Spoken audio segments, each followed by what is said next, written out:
Bueno, muchachos, entonces, como les decía, hoy vamos a ver la introducción a los análisis costo-beneficio, que en realidad no tienen mucha ciencia. Se usan aún mucho en proyectos de transporte. Seguramente ustedes, si están trabajando en transporte, les ha tocado o les ha tocado participar en evaluaciones de esto que pueden tener cosas buenas, cosas raras, cosas medio sacadas de la manga. Ya lo vamos a ver. ¿Qué hace esta vaina? ¿Qué se hace en un análisis costo-beneficio? Pues, como su nombre lo dice, lo que pretende es valorar cuáles son los costos y beneficios de un proyecto. Depende de lo que yo le meta en los costos, depende de lo que yo le meta en los beneficios, y en teoría eso debería ser mayor que uno, que es que los beneficios sean mayores que los costos.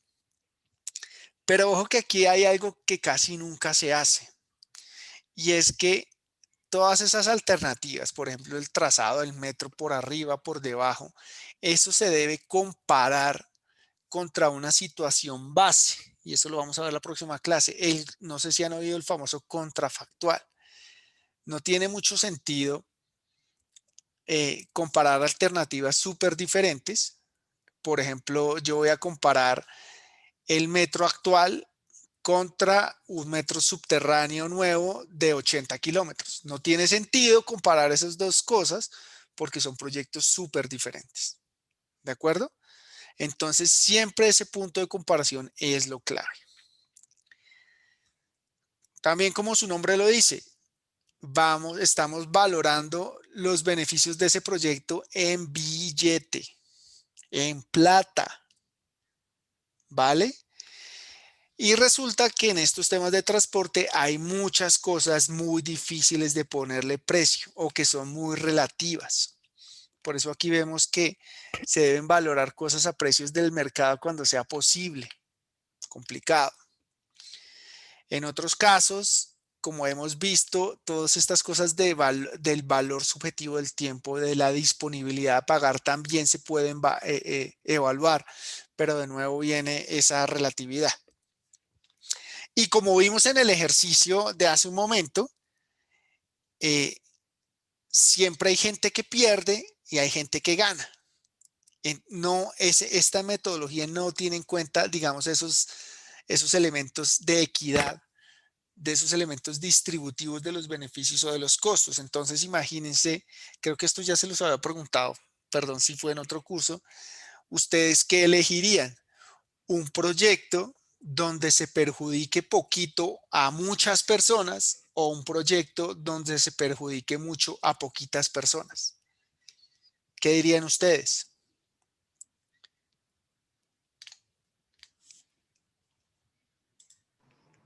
Mucho a poquitas. Eh, y seguramente alguien más puede decir poquito a muchas. Eso es difícil. Eso casi siempre es muy político y hay que tomar decisiones con base en la información que hay, pero cada una de esas decisiones tiene cosas buenas y cosas malas, ¿vale? Entonces puede ser muy polémico porque haga lo que haga el decisor, siempre le van a dar duro, sobre todo si es en temas de transporte.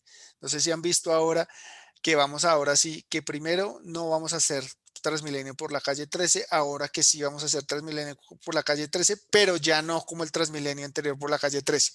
Entonces esas cosas lo dejan a uno súper loco y uno no sabe qué está bien y qué está mal o qué es bueno. Y seguramente todas esas alternativas tienen cosas buenas y cosas malas, pero es confuso. Y sobre todo transmitir ese mensaje a la ciudadanía es aún más confuso y se puede prestar para malinterpretaciones, sobre todo si se hace por Twitter.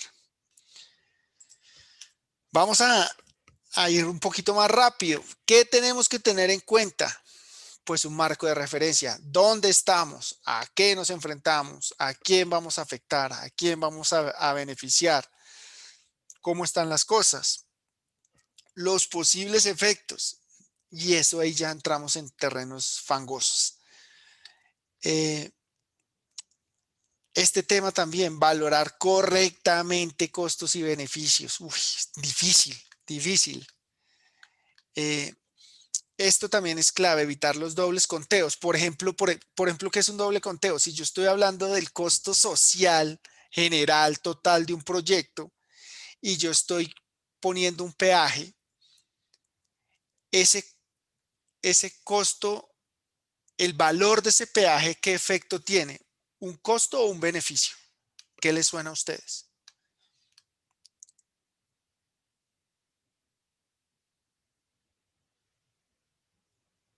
En teoría debería tener un beneficio porque está... Acuérdense que la evaluación en este momento es global, general. ¿Por qué un beneficio, Rubén, porfa? está internalizando las externalidades con el costo de un peaje, ¿no? Sí, Entonces, pero en mira que teoría, tú vas por el peaje y tú lo pagas, ¿cierto? pero estoy en teoría pagando un daño que estoy Sí, haciendo sí, o sí, por algo que estoy consumiendo. está clarísimo. Pero para ti, ¿qué es? Pues un costo, Un costo. Y para mí, que soy el dueño de la concesionaria, ¿qué es? es un Beneficio. beneficio. Y para el global de la sociedad en donde estamos tú y yo, ¿qué es? En teoría debería ser el óptimo. No, no, no, no, no, no, no, no, Debería ser un beneficio. no, no, no. Sí, ¿Cuánto? Si tú pagaste 10.000 pesos de peaje, ¿cuánto es tu costo?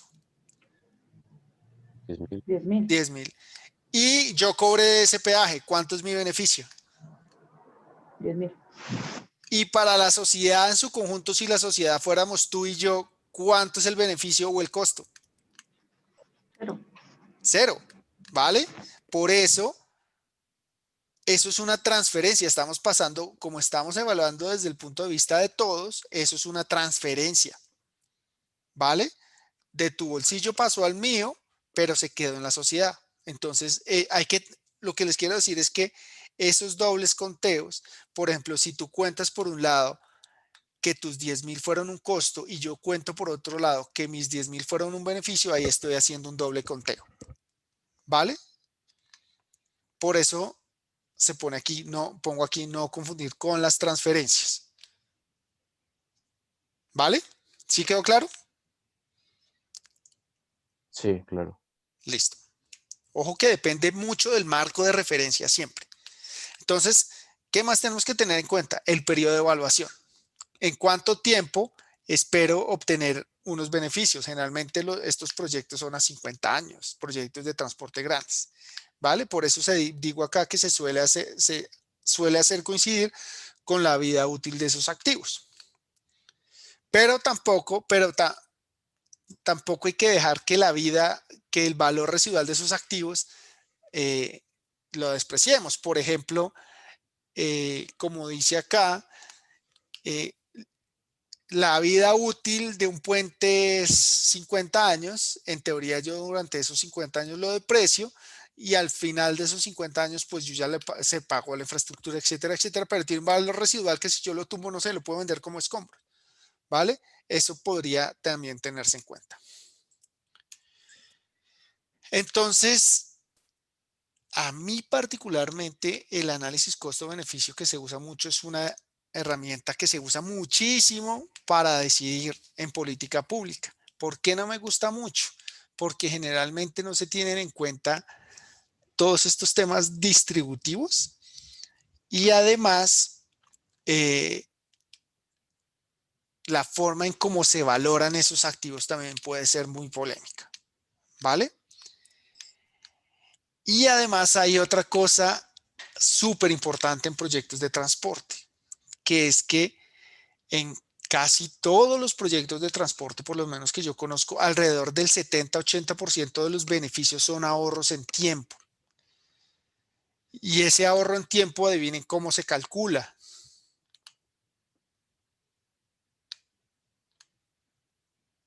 ¿Adivinan?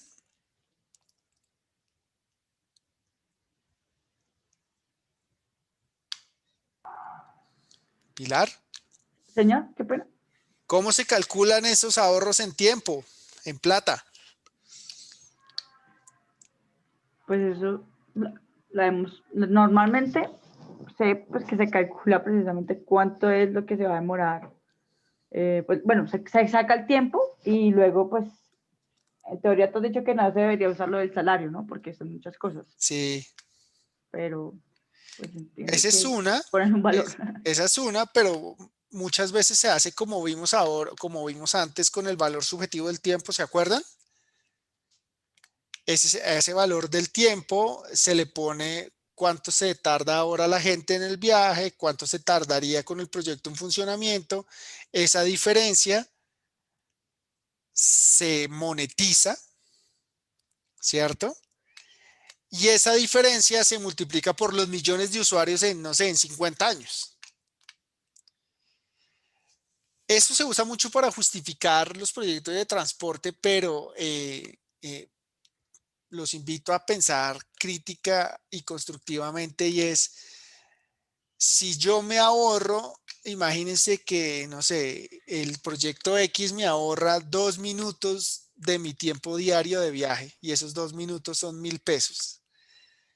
Pero somos 10 millones de personas las que usamos las que se supone que vamos a usar ese proyecto, entonces son 1.000 pesos por 10 millones, entonces son 10.000 millones de pesos de ahorro. ¿Sí me entienden? A lo que quiero llegar.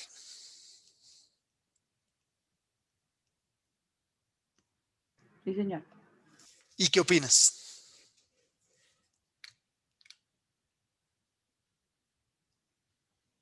¿Nadie opina? Pues a veces también es una herramienta política. Pues ahí lo dice, ¿no? Es una herramienta política. Sí, sí, de acuerdo, pero lo que les quiero decir es que si yo me estoy ahorrando 1 minuto al día, por poner un ejemplo extremo, y lo uso durante un año, durante 10 años, pues eso es un montón de plata, ¿sí me entienden? Pero esa plata en realidad No se ve. es significativo 1 minuto al día para mí. No. No lo sé, por eso los invito a que pensemos, ¿vale? Y con esto me puede caer mucha gente encima, pero no me Sí, sí, suena profe, tanto. porque ese es el gancho de todos los proyectos. Exactamente. Multiplicar esos pequeños deltas de tiempo por millones de usuarios durante varios años. Pero bueno, ahí se las dejo. ¿Qué más tenemos con el costo-beneficio? En teoría es para un proyecto que quiere ajustar unas cosas. CBA, ¿por qué CBA es Cost Benefit Analysis? Porque ahí está en inglés. El CBA es importante y ojo que tiene dos cosas importantes. Es diferente si yo hago un análisis financiero a si yo hago un análisis económico. Lo vamos a ver después. ¿Vale? Y ¿Profe, económico o socioeconómico? ¿O bueno, económico general? socioeconómico y financiero son dos cosas diferentes, ¿vale? Claro, sí, claro. Eh, pues tiene cosas de desembolsos financieros, tasas de retorno, etcétera, etcétera. Voy a adelantarme un poquito más rápido. Entonces, esto ya lo hemos visto, los costos de transporte, eh, sobre todo las externalidades no son compensadas, como ya vimos, afectan a terceros ajenos al mercado y sobre todo, casi ninguna tiene un precio de mercado. La congestión, la persona herida, la contaminación del aire, etcétera. ¿Vale? Y el transporte en superficie, el transporte por carretera es uno de los que mayores externalidades tiene. Entonces esto ya lo hemos visto mucho. Hay externalidades negativas que se le pueden cargar al proyecto, externalidades positivas que también se le pueden cargar a un proyecto. Por ejemplo, la valoración o el valor añadido al suelo por donde pase ese proyecto de transporte. Y aquí vamos a ver algunos ejemplos. Perdón, ¿alguien tiene clase ahora mismo? ¿Que tiene clase a las 7?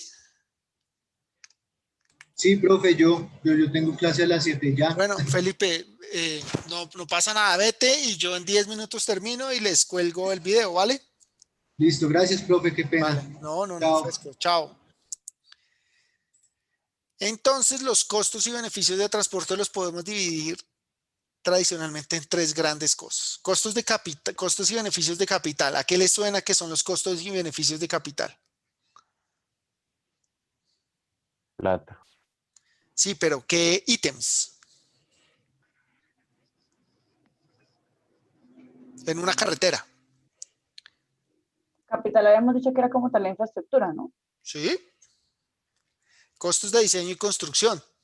Suponiendo que lo hacemos una vez, no aquí que hacemos el mismo diseño para Sí, sí. siempre, ¿vale? Entonces, lo que tú decías, todo lo que son diseños, planes, factibilidades, construcción, si tengo que comprar lotes, etcétera, equipo, maquinaria, materiales, etcétera. Eso está claro, esos son los costos de capital. Eso es fácil valorarlo. Los costos de operación, ¿a qué le suenan? Mantenimiento, Correcto. reparaciones, Son etc. costos recurrentes, ¿vale? Gestión, aquí ya empezamos a ver externalidades, reparación, limpieza, etcétera. Y los costos vehiculares, ¿qué le suena? No sé si los peajes o los costos como tal del usuario, o sea, de usar gasolina y eso. Exacto, de tener y mantener los vehículos, ¿vale?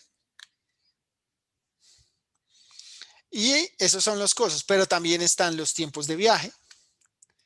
Yo podría valorar la fiabilidad del tiempo de viaje, podría valorar temas de seguridad vial con cantidad, gravedad, de muertos, cuánto vale una persona muerta, eso ya es, como les decía, complicado, cuánto vale una persona herida, cuánto vale una incapacidad, por qué Luis Carlos Sarmiento Angulo vale más plata que yo o que mi mamá, es complicado, ¿vale?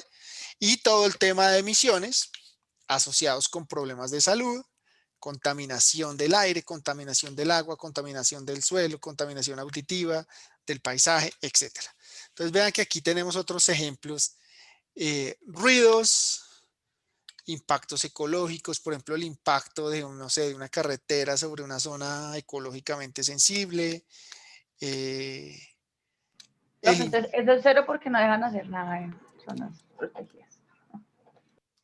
Depende, sí, pero puede que no sea una zona protegida. Puede que sea una zona ecológica que tenga algún valor y eso tiene un efecto, ¿vale? No estoy hablando aquí de hacerlo sobre el parque de los Nevados, que es área parque nacional, sino el impacto ecológico sobre cualquier terreno, ¿vale? Estoy hablando en general. ¿Y qué más tenemos? Ahora vemos el punto de la estimación. ¿Cómo lo cuantificamos? ¿Cómo lo valoramos? Y cómo después diseñamos instrumentos para internalizar esos costos. Entonces aquí tenemos algunas opciones y es en plata, en unidades propias, por ejemplo, tantos muertos, tantas toneladas de CO, de óxido de nitrógeno, tantos decibeles por unidad de tiempo, la congestión, los efectos barrera, accesibilidad, competitividad. ¿Cómo valoramos eso? Complicado, ¿cierto? Muy complicado. Aquí hay unos ejemplos, esto es de Estados Unidos, donde vean que hay costos en dólares por milla, en costos externos, costos internos, con costos fijos y costos variables. Obviamente esto tampoco está exento de polémica, ¿no?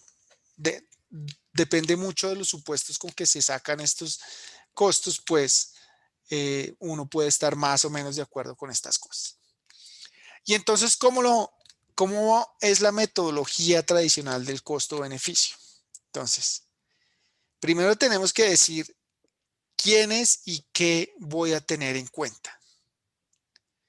Y tengo que considerar pues la escala y el ámbito del impacto de mi proyecto. Entonces es diferente, por ejemplo, valorar el costo-beneficio del túnel de la línea, que puede tener un impacto nacional, incluso regional, o el impacto del metro de Bogotá, que seguramente su impacto va a ser más bien local, regional, pero no va a tener un impacto a nivel nacional.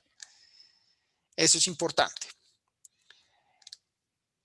Tengo que tener en cuenta también las alternativas. ¿Cuáles son las alternativas que yo voy a evaluar? ¿Qué opciones de proyecto voy a evaluar? ¿De acuerdo? Y es necesario pues involucrar a la mayor cantidad de gente posible para tener una mayor legitimidad de la evaluación. Entonces yo me acuerdo que, por ejemplo, en el metro, en el proyecto de metro anterior, una vez nos contaron un informe del efecto positivo del metro por la reducción de robos. Entonces uno dice, uy, arriesgado sacar un efecto limpio y causal de que el metro tiene un efecto positivo y directo sobre la reducción de robos en la ciudad, ¿no? Entonces esas son cosas que uno tiene que coger con pinzas. ¿Qué más tengo que tener en cuenta? Son como 12 cositas y terminamos. Efectos potenciales y definir indicadores para medir esos efectos potenciales. Tengo que tener datos de entrada, datos de salida. Lo más fácil, lo tradicional, ¿cuánto me cuesta hacerlo? Dale. Y hacer eso, ¿qué beneficios me trae? ¿De acuerdo? La incertidumbre de muchos de esos efectos, no solamente en la magnitud, sino en el tiempo. ¿Vale? Estimar esos y cuantificar esos efectos a largo plazo. De nuevo, complicado. Y aquí lo que les decía es que eso se debería comparar, además de entre alternativas, versus la alternativa de no tener proyecto. ¿Qué puede ser más caro? ¿Hacer nada o hacer proyecto? O más caro o mejor. ¿Vale? Quinto, ¿cómo pongo en plata todos esos efectos identificados? Como dice acá, esto generalmente es lo más difícil y lo más polémico, ¿de acuerdo? En muchos casos podemos utilizar precios de mercado, en otras cosas no existen precios de mercado. Imagínense el precio de mercado del ruido. Si yo quisiera meter ruido, el valor del paisaje es súper complicado, ¿vale?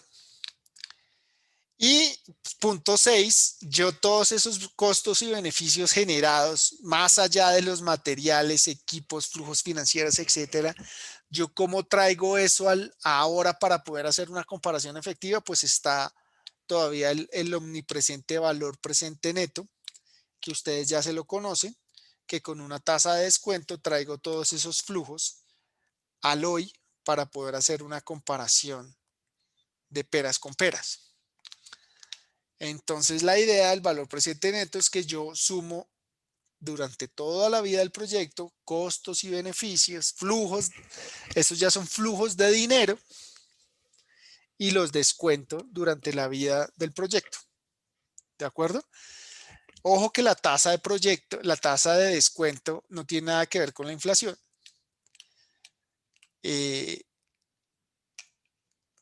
Y además, esa tasa de descuento puede ser bastante inequitativa si yo quisiera tener en cuenta los efectos distributivos de los costos y beneficios del proyecto.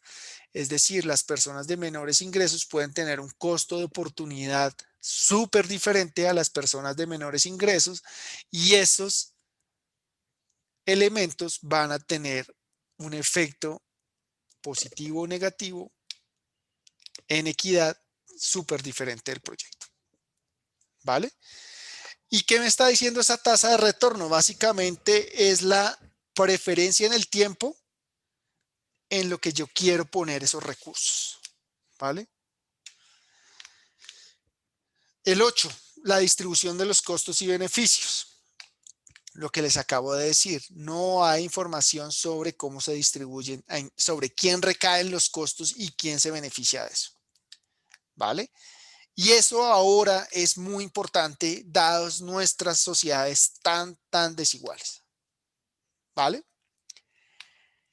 Por eso se aconseja hacer un análisis de sensibilidad. ¿Para qué?